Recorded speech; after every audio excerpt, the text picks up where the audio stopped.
Which passport to buy with a budget of 1 million euros? This amount gives us plenty of room to choose solid and unique options or combination of options to gain even greater freedom of movement, fewer banking restrictions or escape routes in case we no longer trust the country that issued our passport.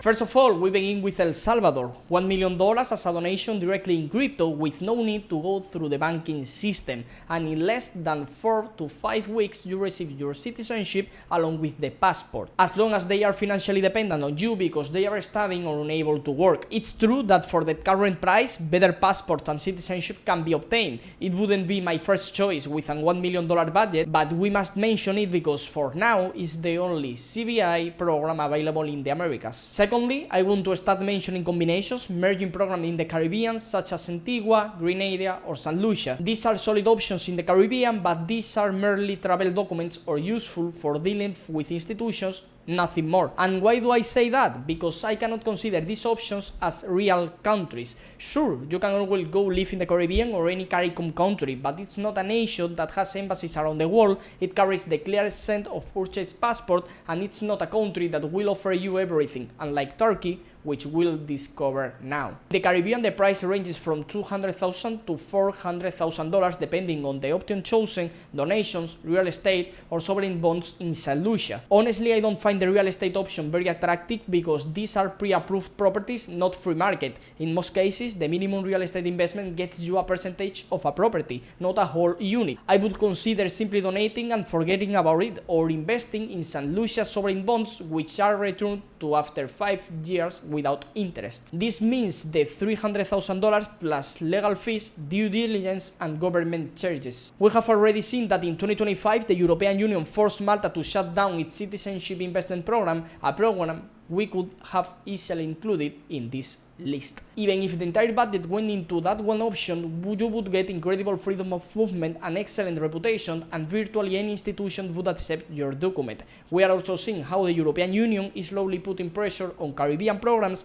and we don't know if they will eventually remove Schengen access. So if maintaining access to the Schengen area is a priority, we have two options: either invest in a golden visa like the Hungarian, Greek or Latvian programs ranging from 100,000 to 500,000 euros, or choose citizenship by exception programs in countries such as Serbia, Albania, Bosnia or even Georgia, where a donation or investment of 300 to 500,000 euros that draws the attention of the relevant authority may grant you citizenship in less than 1 year. All these countries currently have Schengen access and don't openly sell passports, so you avoid the appearance of a purchased passport. If you go for a Caribbean citizenship, a golden visa and a Balkan or Caucasian CBE, you will have spent the 1 million euros and you will enjoy a solid reputation. On the other hand, we can choose Turkey, a citizenship that I personally like a lot because we are talking about an investment, not donation. $400,000 in real estate for 3 years, which you can rent out in the meantime and then sell while maintaining the citizenship.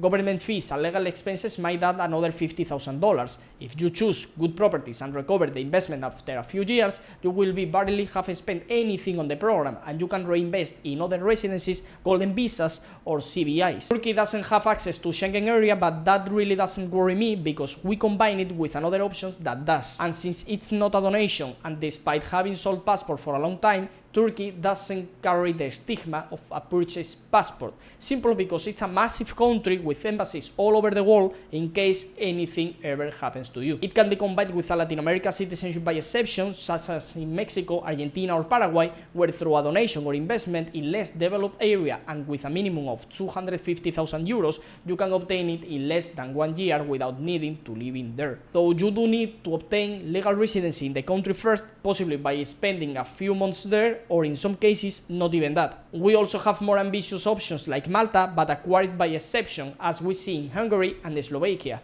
Both offer strong passports and excellent reputations. In fact, both are considered among the best passports in the world alongside the Spanish, Japanese or the UAE one, although the latter doesn't have visa-free access to the US. I understand that for a Spaniard or maybe a French person, okay, it may not make much sense to invest in Hungary or Slovakia to obtain another high-quality passport, but rather to secure a plan A or B, outside the European Union, just still within Europe, the Caribbean, or Latin America. But for others who may want visa-free access to the US, Canada, Australia, China, or Russia, there are very solid options, albeit slightly above 1 million euros, perhaps 1.2 or 1.4 million euros in investments within the country. Many people also consider the idea of simply buying a passport, whether from the Caribbean, Serbia, Albania, Argentina, or a specific country, and then use the rest of the budget to obtain temporary or permanent visas and golden visas by investing in those 5 to 10 countries where they want to plant a flag, whether for banking, living, or doing business. For example, many people would get a golden visa in the Schengen area to live in the country of choice, while also choosing a golden visa in the UAE through a donation. Instead of investing $500,000 in real estate, many prefer donating $50,000 to an emirate such as Ras Al Khaimah and obtaining a 10-year golden visa without the obligation to visit the UAE every 180 days. Others want something in Africa or Asia, perhaps permanent residency in Mauritius, or the Thailand elite visa, or any permanent residency through depositing bonds, banks, or businesses. We also have options like Vanuatu or Nauru, documents that are mainly useful for exchanges or for moving all your crypto operations there, or they might be for people who collect passports or want to have a plan B outside of all the global axis of evil, a place to settle in case hard times come, and that's it. These options can be obtained from $130,000 to $170,000 depending on the number of family members and the chosen option.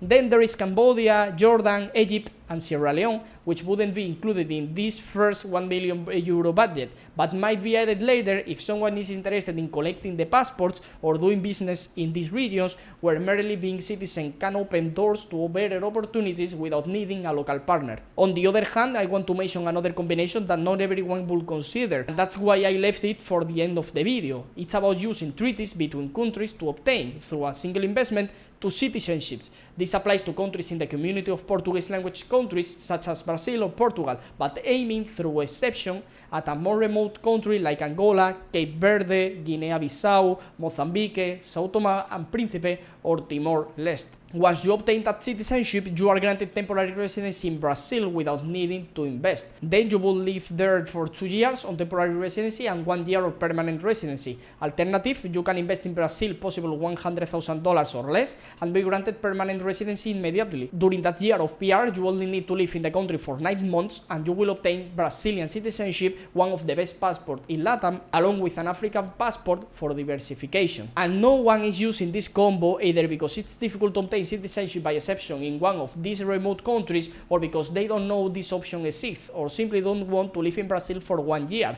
But honestly, I would consider it. Brazil has excellent places to live, such as Florianopolis. And also because in Brazil, naturalization is much easier once the requirements are met than in Paraguay, Chile, Uruguay, or Panama, countries where even after meeting all the legal requirements, your application might take a lifetime. These are the combinations for this video. As always, you can fill out the form to let us know which citizenship you want to obtain. We will call you and see what we can achieve this same year.